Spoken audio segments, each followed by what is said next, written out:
ગયા વર્ષમાં જ્યારે મ્યુલ અકાઉન્ટ ચાલતી હતી ત્યારે એક એપીકે ફાઇલનું ફ્રોડ દાખલ કરવામાં આવ્યો હતો સાયબર પોલીસ સ્ટેશનમાં, જેમાં ફરિયાદી સાથે 17,000 રૂપિયાની છેતરપિંડી થઈ હતી.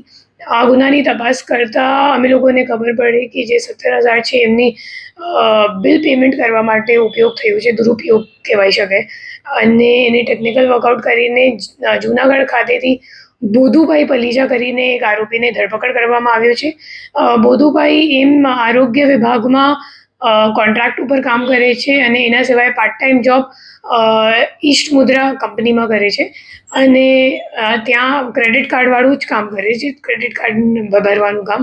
એમની પાસે 2 ક્રેડિટ કાર્ડ છે, બેંક ઓફ બરોડા અને આઈસીઆઈસીઆઈ બેંકનું, અને બંનેમાં ફ્રીમાં બિલ પે કરવાની એમની જે નાસ્તો ફરતો આરોપી છે એમની સાથે સંકલન થઈને એમની પાસેથી ભરવામાં આવ્યું છે.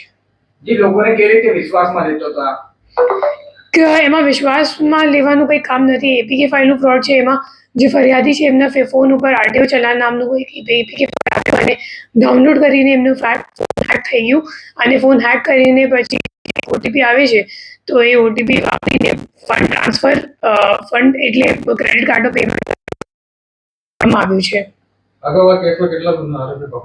આ પહેલું આરોપી છે અને ઓલમોસ્ટ રિકવરી પણ આના પાસેથી થઈ જશે. કેટલા સમયથી આ ઘણા લાંબા સમયથી આ જ કામ કરે છે. 13 વર્ષથી આરોગ્ય વિભાગમાં છે અને ઈસ્ટ મુદ્રા કંપનીમાં લાંબા સમયથી કામ કરે છે.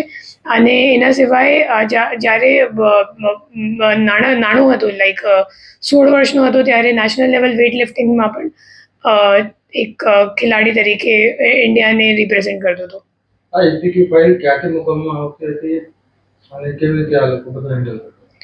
એપીકે ફાઇલ વોટ્સએપ ઉપર મોકલવામાં આવે છે અને એ લોકોનું કામ, મતલબ આ જે આરોપી છે એમની ભૂમિકા ફક્ત બિલ પેમેન્ટ કરવાની છે. મતલબ જે ફ્રોડનો પૈસો છે એમને એ લોકો બેંક અકાઉન્ટમાં નહીં લેતા અને ક્રેડિટ કાર્ડનું બિલ પેમેન્ટ કરવા માટે ઉપયોગ કરે છે. જે રીતે વોટ્સએપ પર એપીકે ફાઇલ મોકલવામાં આવે છે, શું કહેશો લોકોને કે કેવી રીતે સાવચેતી રાખવી જોઈએ? તમને અગર કોઈ પણ પ્રકારની એપીકે ફાઇલ તમને સોશિયલ મીડિયા પ્લેટફોર્મ પર, ટેલિગ્રામ અથવા તો વોટ્સએપ મેસેન્જર ઉપર આવે તો એમને ઇન્સ્ટોલ નથી કરવાનું, કેમ કે એપીકે ફાઇલ એટલે એપ્લિકેશન ફાઇલ અને જે તે એપ્લિકેશન તમારે જે કંઈક એપ્લિકેશન ફોન ઉપર ડાઉનલોડ કરવાનું હોય તો એ તમારે ફક્ત પ્લે સ્ટોર ઉપરથી જ ડાઉનલોડ કરવાનું.